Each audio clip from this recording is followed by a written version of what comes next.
Hey, it's me again in the bathroom. How's everybody doing? So let's answer some of these questions. Excuse me, I'm trying to get over a cold. Provide a brief synopsis of the film. This was an awesome film. Previously, before I started my college journey, I traveled around the world as well, mostly as short-term missions trip. But I did a lot of to also travel, for your share the gospel, travel, and so it was really neat. And one of the places that I don't think they showed was Russia. I was in Russia, and that was a big thing. One of the days they took us to, we walked all the way from where we were staying, and through every neighborhood, you saw two things.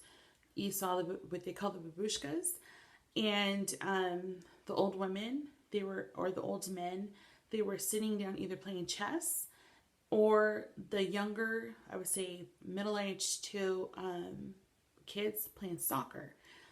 And they took us to this one place. It was in between these apartment buildings. Everything was pretty run down, a lot of the places we went to, but it was just an empty square full of overgrown grass, and in the middle was a cement slab, and we played soccer. So this brought back a lot of memories of that. It was really cool. It was neat. I don't know why, but I didn't realize that they were boyfriend. I thought they were brother sister. I don't know how I didn't catch that right away. At the end, that because he proposed to her. A synopsis.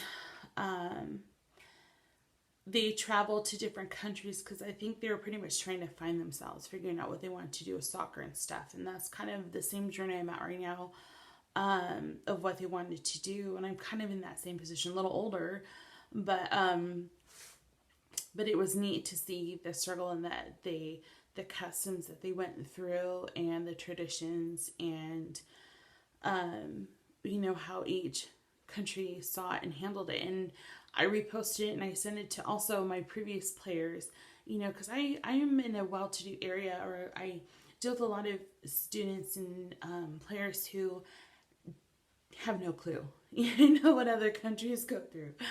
All they know is what they're taught in school, and they're not exposed to much except for money and education. So I sent this, and I really encourage the parents, because a lot of them have the money to put a lot of money into their sports in dreams, and so that's what they're doing right now. A lot of them are at sports camps, soccer camps, week longs, paying so much money for this, for these students. So I encourage them to watch this, because I think it's really motivating and encouraging and really inspiring.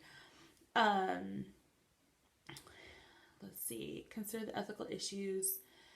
I think one thing that stood out, and I was getting really teary-eyed, was when she really struggled with not playing when they were in, the Middle Eastern countries. And I can't remember which one it was. And she really pushed the limits. And I was afraid for her. I kind of felt like, oh, why is she doing that? Because, I don't know. I've always felt like, you respect their laws and stuff. And but it was neat, to see how she learned that, as well. And then the women was so touching when they came up to her and took her to a field where they can play. I was really touched by that. I thought that was awesome. Another one would be, when she was in that prison. Oh my gosh, obviously they probably had a lot of people with them, like an entourage kind of a thing, because she was not afraid. As a woman going in there, I was just thinking, oh gosh, okay, I can understand her brother going in there. But then again, those of us that have gone in the mission field, and you just do it, you just kind of go for it. And then another one was, paying for the tickets. That would be my first thought, is paying under the table for those tickets. I would be like, are these really real? But there were so many ethical issues, and it was a long movie that it did not lose me at all. It was really, really good. When I made different decisions, yeah, like I said, the prison, I don't know who they were with and how she felt comfortable. My thing is when the real conservative countries, not pushing so much the limits. I would never want to disrespect, you know, things like that. I just, I felt really, scared for her. Let's see.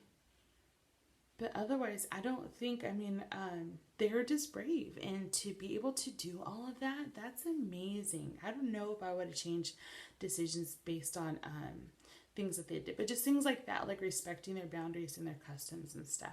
Because pretty sure she was familiar, it seemed like, in a lot of ways. So, the things that we were discussing were how,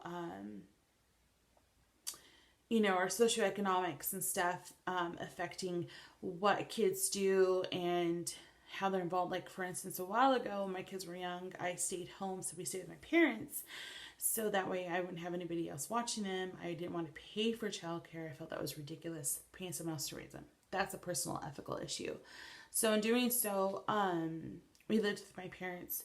They were okay, but we would try and figure out ways to conserve money to put them in things. So they would go through the city and we would stay in ASO, as opposed to where for instance, my cousin who I'm really close to, we call her my sister, and her daughter or niece, they were on our ASO team and it wasn't good enough for them to train. So they went right away to club in U6 and they've been paying out ever since. So it's things like that. And, the differences in our daughter's skill, about the same age, 6 months apart, So now I am at the position where I could put my daughter in a club. I found a good one, reasonable, not over the top expensive, because I just won't do that.